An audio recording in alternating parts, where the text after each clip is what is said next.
Hello guys. World history के आज के इस वीडियो में हम लोग लास्ट वीडियो में हम लोगों ने नेपोलियन तक पढ़ लिया था।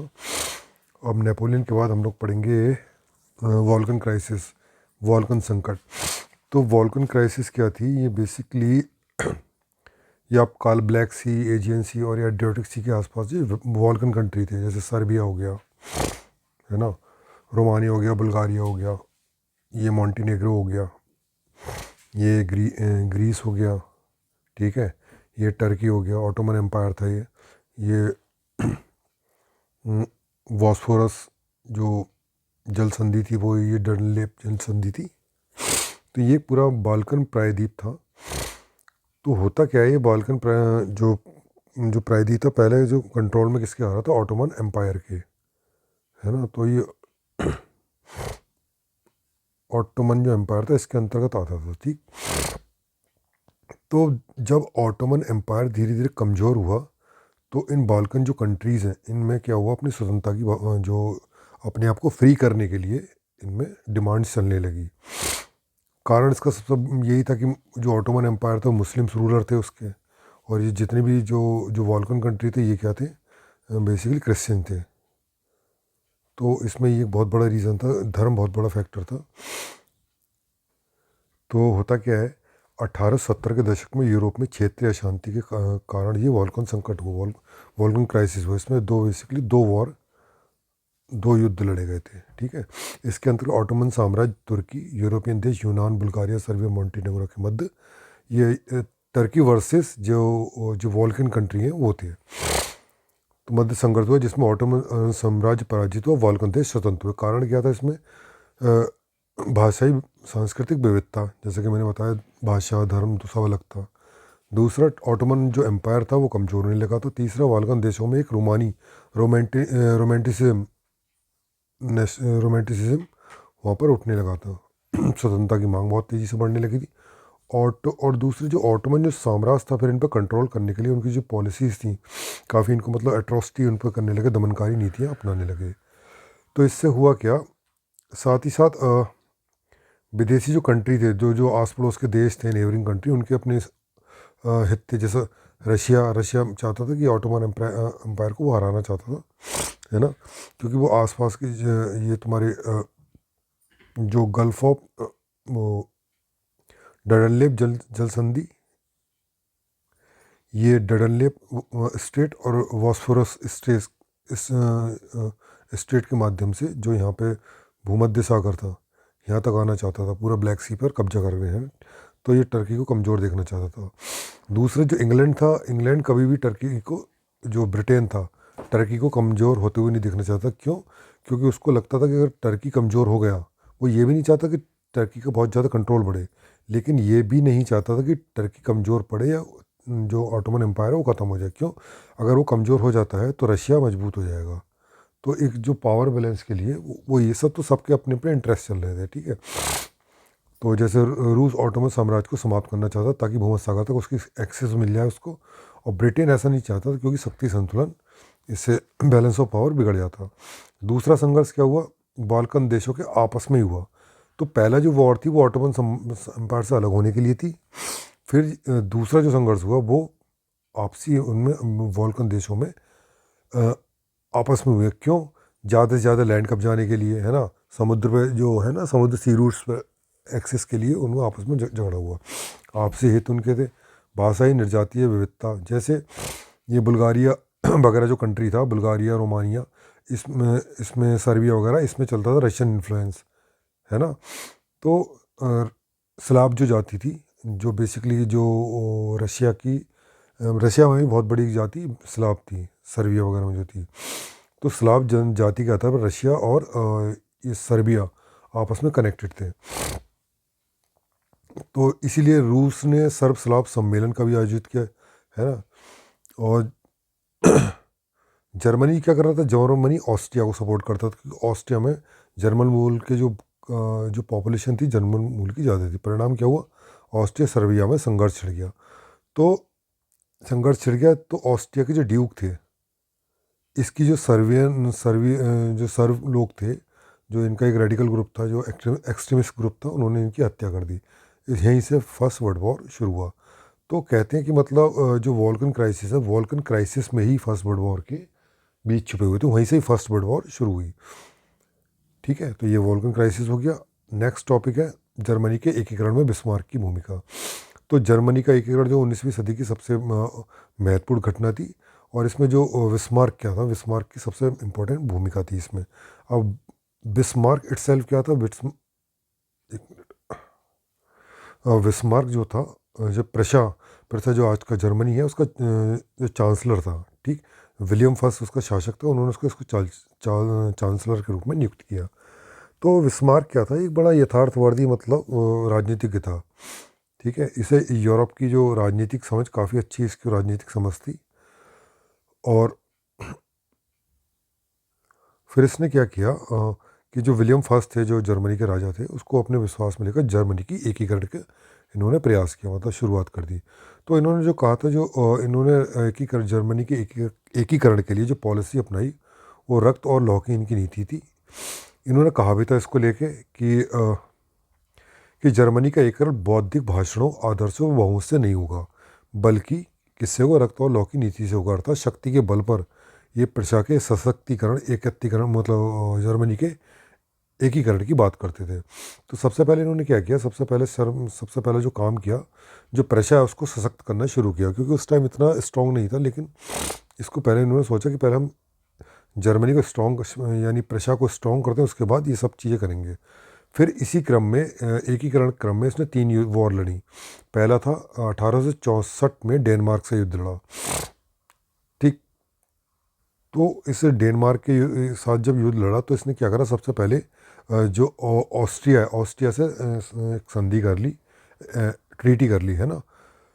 तो उसमें ट्रीटी में यह था कि जो हम डेनमार्क का जो भी हिस्सा जीतेंगे डेनमार्क से, वो आपस में बांट लेंगे। तो डेनमार्क को इन्हें हरा दिया ऑस्ट्रिया प्रजा ने। तो इन्होंने फिर क्या हुआ, डेनमार्क के साथ गैस्टाइन समझौता हुआ।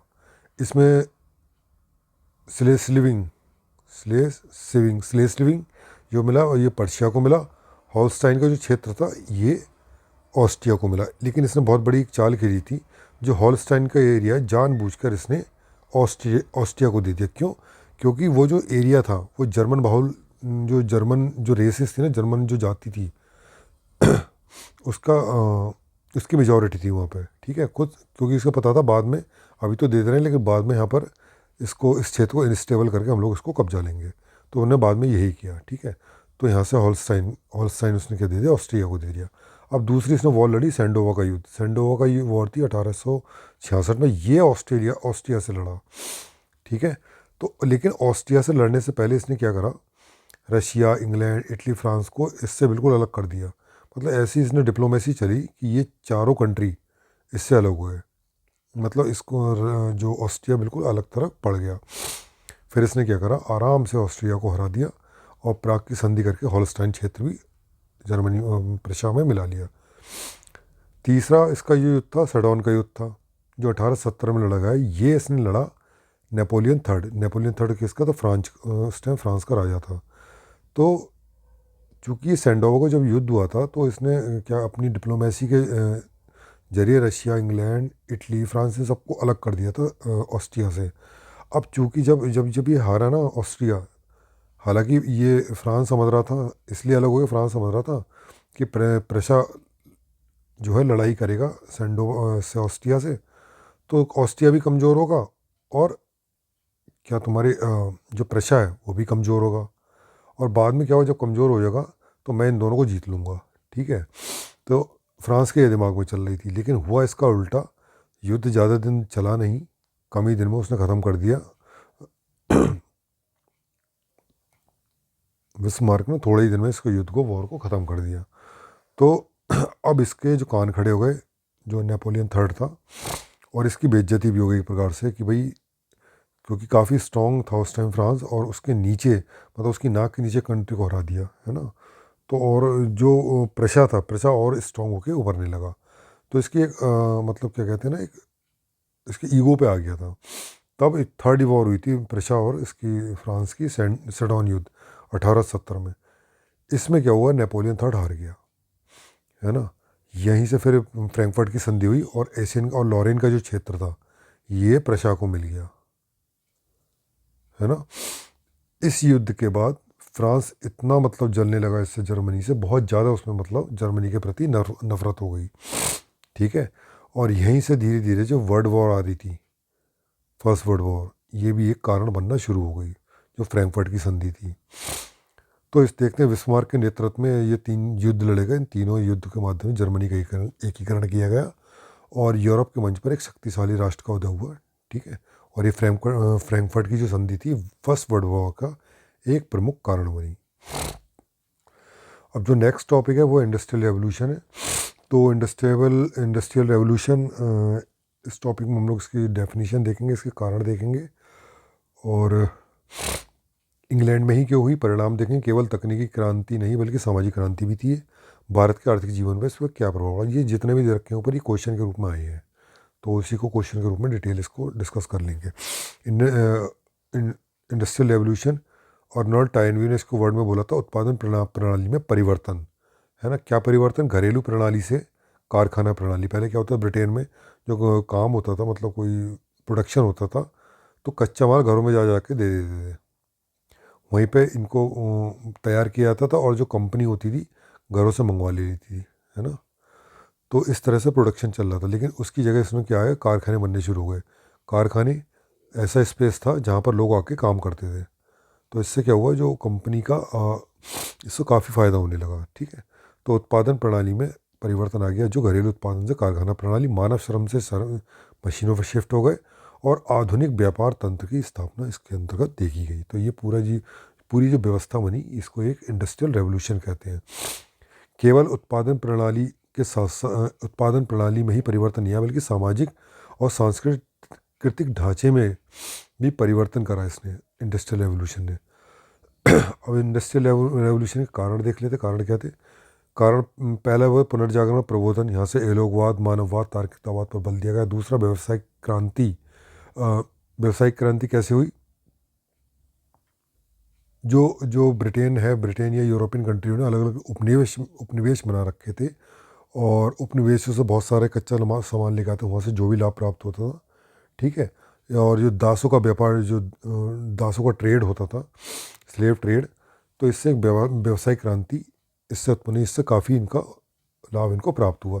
जनसंख्या वृद्धि हुई। जनसंख्या वृद्धि क्यों हुई, जैसे इंग्लैंड में जो क्या किया गया, जो कृषि सुधार किए गए, है ना। कृषि फार्म को एकत्रित किया गया, मशीन मैकेनाइज किया गया, तो उससे कृषि सुधारों से क्या हुआ, जो फसल है प्रोडक्शन बढ़ा, तो लोगों की आय में वृद्धि हुई। इससे धीरे धीरे क्या हुआ, जनसंख्या में वृद्धि हुई, और ये अतिरिक्त जो जनसंख्या थी एक श्रमिक बनकर कारखानों में उपयोग की जाने लगी। कारखाना प्रणाली जो बताया था वो आ गई थी घरेलू प्रणाली से।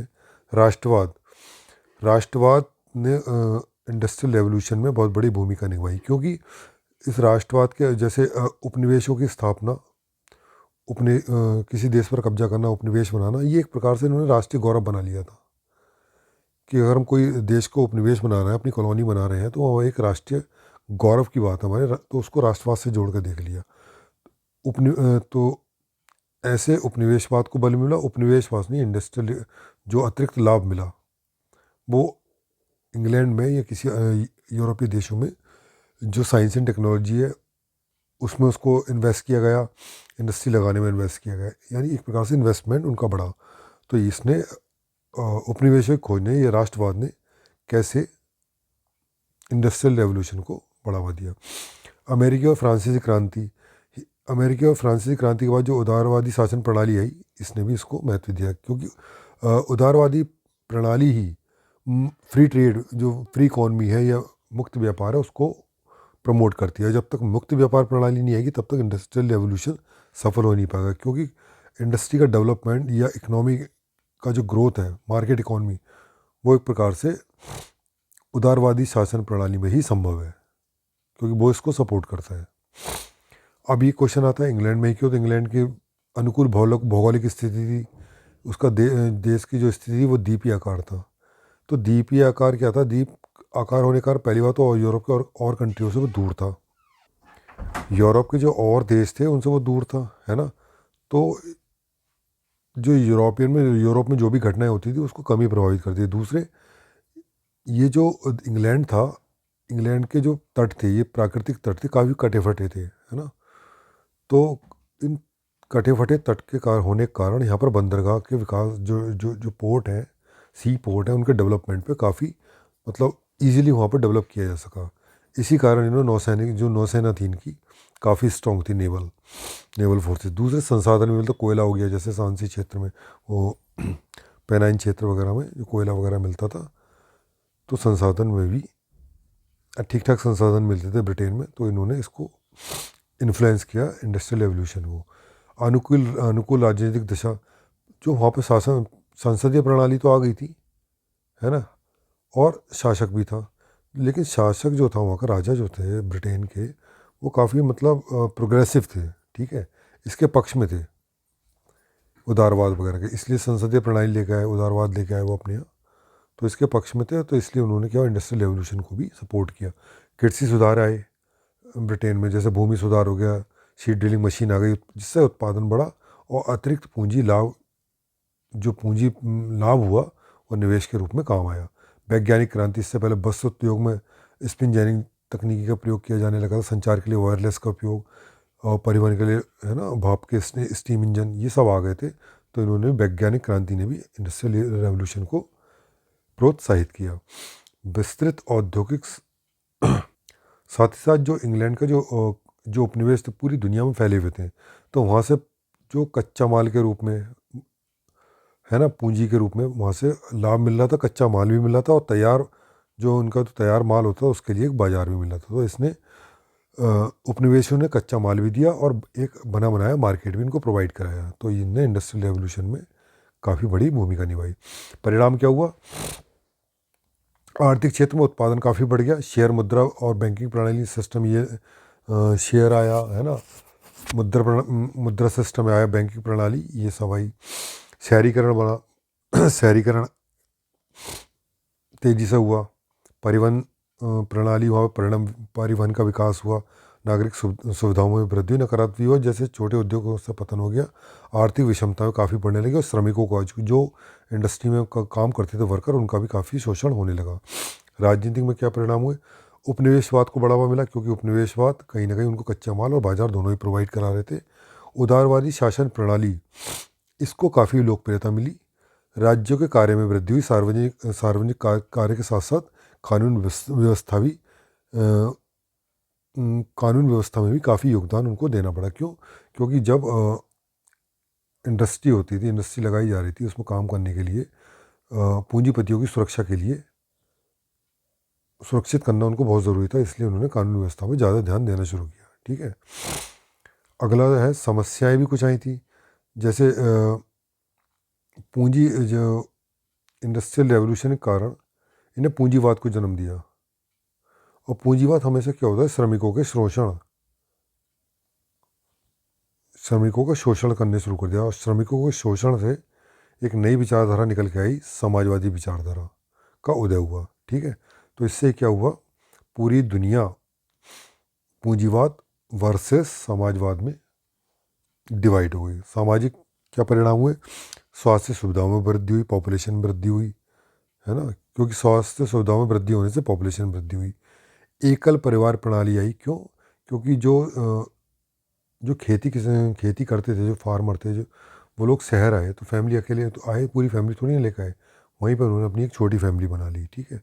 तो आज इंडिया में भी देखो, पहले हमारे जॉइंट फैमिली होती थी, आज धीरे धीरे सिंगल फैमिली हो गई। क्यों, तो ये एक पूंजीवाद के, यानी ये जो कैपिटलिज्म है उसका एक ड्रॉबैक भी है।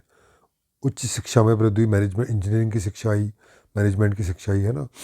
साहित्य विषय वस्तु में ही परिवर्तन हुआ, जैसे शहरी जीवन से संबंधित जो साहित्य वो लिखा जाने लगा, मनोरंजन को लेकर, शहरी जीवन को लेकर, है ना, बाल श्रम देखा गया। मलिन बस्तियों का काफ़ी विकास हुआ, जहाँ मानवीय गरिमा काफ़ी गिर गई थी, नशाखोरी, वेश्यावृत्ति, नैतिक मूल्यों की गिरावट, प्रदूषण, ये सारी चीज़ें वहाँ पे इसमें इंडस्ट्रियल रेवोल्यूशन में देखी गई। वैचारिक परिणाम क्या हुआ, मुक्त व्यापार की विचारधारा को, मुक्त व्यापार जो विचारधारा थी उसको लोकप्रियता मिली। पूंजीवाद को बल मिला, श्रमिक हित समानता की श्रमिकों की हितों की बात की जाने लगी, समानता की मांग की जानी, इससे समाजवादी विचारधारा का भी प्रसार हुआ। महिलाओं का अधिकार, क्योंकि महिलाएं भी फैक्ट्रियों में काम करती, इसलिए महिलाएं भी धीरे इंडस्ट्रियल रेवोल्यूशन से क्या हुई, एम्पावर्ड हुई। तो इससे धीरे धीरे क्या हुआ, नारी आंदोलन जो थे ये उठने शुरू हो गए। पर्यावरणीय समस्याएं उठी, जिसके कारण नवनिश्चयवादी संकल्पना सामने आई। तो केवल अब अगला इसमें जो पॉइंट है, केवल तकनीक क्रांति नहीं बल्कि सामाजिक आर्थिक क्रांति भी थी। एक तकनीक क्रांति के रूप में देखा जाए, कृषि क्षेत्र में क्रांति हुई थी, जैसे सीडिंग के लिए ड्रिल मशीन आ गई थी, है ना, सीड ड्रिलिंग मशीन आ गई थी, भूमि सुधार हुए, उर्वरक का प्रयोग किया गया और केमिकल वगैरह ब्रिटेन में यूज़ किया गया, है ना। तो कैसे इंडस्ट्रियल रेवोल्यूशन एक टेक्निकल क्रांति के साथ साथ सोशल एंड कल्चरल क्रांति रेवोल्यूशन भी था, उसके उसमें पढ़ेंगे। तो सबसे पहले पढ़ रहे हैं अपन लोग कि कैसे टेक्निकल क्रांति थी। दूसरा था वस्त्र उद्योग में, वस्त्र उद्योग में जैसे फ्लाइंग शटल, वाटर फ्रेम वगैरह, ये टेक्नोलॉजी प्रयोग की जाने लगी थी। इसी तरह इस्पात उद्योग में लौह शुद्धिकरण की तकनीकी आ गई थी। परिवहन के क्षेत्र में क्रांति, गैसोलीन तथा भाप इंजन का भी आ गया था, है ना। संचार के क्षेत्र में डाक तार, ये सब आ गए थे, ठीक। अब ये तो हो गई टेक्निकल रेवोल्यूशन। अब ये इकोनॉमिक रेवोल्यूशन के रूप में इकोनॉमिक ऑफ स्केल, यानी बहुत बड़े स्तर पर इसके बाद मशीनों के द्वारा उत्पादन किया जाने लगा। जब ज़्यादा मास स्केल पे उत्पादन होगा तो क्या होगा, उत्पाद जो होंगे सस्ती दर पे आ जाएंगे। इससे क्या होगा, उपभोक्तावाद को बढ़ावा मिला, निर्यात को बढ़ावा मिला, जीडीपी में वृद्धि, प्रति व्यक्ति आय में वृद्धि हुई, रिसर्च एंड डेवलपमेंट में वृद्धि की गई, नगरीकरण को भी बढ़ावा मिला, है ना। तो ये एक पूरा सर्कुलर इकॉनमी बन गई। इकोनॉमी ऑफ स्केल, सस्ते उत्पाद, उपभोक्तावाद, इसको बढ़ावा मिला, इसने मांग को बढ़ाया। फिर औद्योगिकरण, नगरीकरण बढ़ा, फिर इससे इकोनॉमिक ऑफ स्केल हुआ। सामाजिक क्रांतिक्रम में पूंजीपति वर्ग का एक उदय हुआ। मध्यम वर्ग की प्रभावशीलता में वृद्धि हुई, मानव विकास में बढ़ा। क्यों मानव विकास में क्यों वृद्धि हुई, कि इनकम में जब वृद्धि हुई तो लोगों ने अपने खाने पर और स्वास्थ्य पर काफ़ी पैसा खर्च करना शुरू कर दिया। श्रमिक व महिला अधिकारों की मांग बढ़ी। सामाजिक चेतना में वृद्धि हुई। सामाजिक चेतना में क्यों वृद्धि हुई, क्योंकि फैक्ट्री के अंदर अलग अलग सामाजिक आर्थिक पृष्ठभूमि के लोग आके काम करते थे। वो लोग आपस में एक दूसरे के अधिकारों को लेकर या जो भी चीज़ें थी उनको लेकर डिस्कस करते थे। इस कारण क्या हुआ, उनमें जो एक सोशल अवेयरनेस है वो काफ़ी तेज़ी से बढ़ी। सामाजिक, आर्थिक, राजनीतिक, पर्यावरण समस्याएं भी उत्पन्न, जैसे श्रमिकों का शोषण हुआ, विषमता काफ़ी बढ़ी, है ना, आंदोलन बढ़े। इससे क्या हुआ, समाजवादी जो विचारधारा थी वो उसका प्रसार हुआ। संसाधनों का अंधाधुंध प्रयोग हुआ, अंधाधुंध मतलब उनका शोषण हुआ, जिसका परिणाम प्रदूषण काफ़ी तेज हुआ। आज ग्लोबल वार्मिंग कहीं ना कहीं इंडस्ट्रियल रेवोल्यूशन से ही इसको देखा जा सकता है। कच्चे माल और बाजार, उपनिवेशवाद के लिए संघर्ष, मतलब उपनिवेशवाद को बढ़ावा मिला, है ना, क्योंकि उपनिवेश को कच्चा माल और बाजार के लिए रूप में बनाया जाता था। इससे क्या हुआ, उपनिवेशों को लेकर संघर्ष हुए और फिर हम उपनिवेशों के लिए संघर्ष के ही कारण वर्ल्ड वॉर ये सामने आई। अनियोजित शहरीकरण हुआ, जिससे मरीन बस्तियों का भी निर्माण हुआ। अब जो अगला टॉपिक है इसमें देखते हैं जो इंडस्ट्रियल रेवोल्यूशन का भारत के सामाजिक आर्थिक जीवन पर इसका क्या प्रभाव पड़ा। तो दोनों टाइप के प्रभाव पड़े, सकारात्मक भी नकारात्मक भी, है ना। सकारात्मक जो पड़े तो उसका फ़ायदा भारतीयों को तो हुआ नहीं, क्योंकि उस टाइम जो इंडिया में था ब्रिटिश रूल था, तो जितने भी सकारात्मक सकारात्मक जो भी लाभ थे वो ब्रिटिशर्स ही ले गए। बाकी कुल मिला के जो बचे वो नकारात्मक प्रभाव पड़े। तो सकारात्मक प्रभाव देखते कृषि का वाणिज्यीकरण भारत में किया गया। क्यों, क्योंकि पहले खाद्यान्न उत्पादन होते थे। ब्रिटिशर्स ने क्या करा, अपनी जो कंपनी है उनमें कच्चे माल के रूप में कृषि के वाणिज्यीकरण को बढ़ावा दिया। जैसे चाय की खेती, है ना, कॉफ़ी की खेती, है, नील की खेती, ठीक है। भारत जो है, भारत की अर्थव्यवस्था वैश्विक अर्थव्यवस्था के साथ जुड़ गई। निवेश भारत में उद्योगों में निवेश आया, अवसंरचना में निवेश किया गया, रेल वगैरह बनाई गई, डाक तार व्यवस्था भी लेके आए ये लोग, बैंकिंग सिस्टम भी आया, तकनीकी शिक्षा भी आई भारत में। इसी के साथ साथ शहरीकरण भी आया, सस्ते उत्पाद भी भारत में आने से हुए। सस्ते उत्पाद आए, ब्रिटेन से बन गए, इसलिए भारत का जो कुटीर उद्योग था ये बर्बाद हो गया, ठीक है। नकारात्मक प्रभाव तो बहुत सारे हैं। कुटीर उद्योग भारत के ख़त्म कर दिए, क्योंकि सस्ते कुटीर उद्योग और हस्तशिल्प कला ये बर्बाद हो गई। क्यों, क्योंकि सस्ते उत्पाद बन के आ रहे थे मशीनों की, ब्रिटेन की मशीनों से। कच्चे माल, भारत क्या हुआ, कच्चे माल का स्रोत बन गया, और दूसरे बाजार कि कच्चा माल यहाँ से ले आते थे और निर्यात करके वहाँ से तैयार माल भारत में लाके पटक देते थे, ठीक है। इससे जब कुटीर उद्योग, हस्तशिल्प खत्म हुए तो बेरोजगारी बढ़ी, है ना, ऋणग्रस्तता बढ़ी लोगों में। संसाधनों का, इंडिया के जो संसाधन उनका बहुत ज़्यादा दोहन हुआ, व्यापार घाटा देखा गया। पहले जो इंडिया का ट्रेड था सरप्लस में था, क्योंकि यहाँ से एक्सपोर्ट ज़्यादा होता था, इंपोर्ट हम करते, लेकिन इंडस्ट्रियल रेवोल्यूशन के बाद इंपोर्ट ज़्यादा करने लगे। ठीक है, बेरोजगार की दर भी काफ़ी बढ़ी। तो ये भारत के आर्थिक जीवन पर सकारात्मक और नकारात्मक दोनों ही प्रभाव देखे जा सकते हैं। अब देखते हैं ब्रिटेन की इंडस्ट्रियल रेवोल्यूशन वास्तव में भारत के विऔद्योगिकरण पर आधारित थी। मतलब ये है कि अगर जो ब्रिटेन में इंडस्ट्रियल रेवोल्यूशन हुआ था, तो हम यहाँ देखें क्या वो भारत के विऔद्योगिकरण, है ना, डी इंडस्ट्रियलाइजेशन पर आधारित थी, यानी यहाँ के उद्योग चौपट कर हुए, मतलब यहाँ के उद्योग चौपट होते गए उतने ही ब्रिटेन के उद्योग विकसित होते गए। तो 18वीं सदी में इंडस्ट्रियल रेवोल्यूशन आई थी, उद्योग आनी शुरू हुई, तो उद्योगों के लिए वहाँ पे क्या आवश्यकता हुई, उद्योगों की आवश्यकता कच्चा माल और बाजार। तो उस टाइम भारत इनकी कॉलोनी बन चुका था, तो भारत ने ये दोनों ही चीज़ इनको प्रोवाइड तो करा दी, लेकिन हुआ क्या, कच्चे माल जब यहाँ से चला गया तो भारत की इंडस्ट्री के लिए कमी पड़ गई, उनके कच्चे माल की, है ना, कमी पड़ गई। अब जब यहाँ कमी पड़ गई तो यहाँ की इंडस्ट्री चौपट हो गई। दूसरे वहाँ से जो तैयार माल होके आया ब्रिटेन से भारत के बाज़ारों में, भारत में, तो वो सस्ता काफ़ी था, कंपैरेटिवली काफ़ी सस्ता था। तो इंडिया बचे कुछ जो माल तैयार कर रहे थे वो भी धीरे धीरे भारतीय के जो छोटे उद्योग थे वो इनने बर्बाद कर दिए। तो इससे क्या हुआ, इंग्लैंड क्या होता है, इंग्लैंड के पास ना तो पर्याप्त मात्रा में संसाधन, ना ही उसके बाद एक बहुत बड़ा बाजार था, लेकिन भारत ने न सिर्फ संसाधन प्रोवाइड कराए उसको, बल्कि ये एक बड़ा मार्केट भी उसको प्रोवाइड कराया। चूँकि भारत उपनिवेश तो इन्होंने क्या किया, भारत उस टाइम उपनिवेश था ही, तो दोनों ने क्या करा, ब्रिटेन की आवश्यकताओं की पूर्ति होती है, लेकिन भारत में विऔद्योगिकरण डी इंडस्ट्रियलाइजेशन को इन्होंने जन्म दिया। अब आर्थिक वाणिज्यिक नीति इनकी कैसी थी जिसने ये सब डी इंडस्ट्रियलाइजेशन को प्रेरित किया भारत में। कच्चा माल के रूप में वहाँ चला जाता था। कच्चा माल किससे प्राप्त हो रहा है, भारत से जो जो लैंड रेवेन्यू था, भू राजस्व था, उससे प्राप्त करते। तो एक प्रकार से ना बिल्कुल फ्री कच्चा माल मिल जाता था, वो इंग्लैंड चला जाता था। वहाँ से वस्तुएं भारत में आ रही हैं।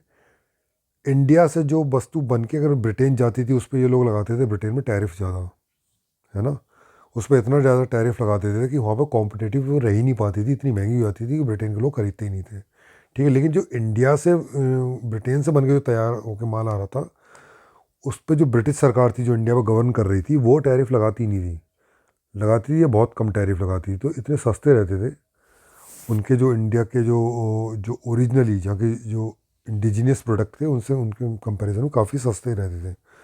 जिस कारण क्या हुआ, यहाँ के जो प्रोडक्ट थे, यहाँ के जो जो लोकल लोगों ने बनाए थे, वो कंपटीशन से बाहर हो गए, है ना।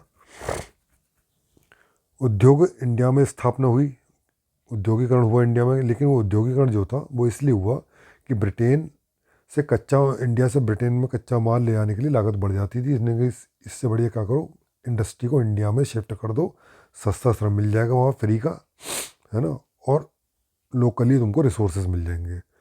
इसीलिए अब सभ्यता का विकास किया गया। परिणाम क्या हुआ इन सब का, कुटीर उद्योग और हस्तशिल्प कला जो था भारत का बिल्कुल ही ख़त्म हो गया। तो हम कह सकते हैं जो ब्रिटेन की इंडस्ट्रियल रेवोल्यूशन है वास्तव में भारत के विऔद्योगिकरण पर आधारित थी। ठीक है, तो आज की वीडियो में बस इतना ही। अगले वीडियो में हम लोग इटली का जो यूनिफिकेशन है वहाँ से पढ़ेंगे। Thank you so much.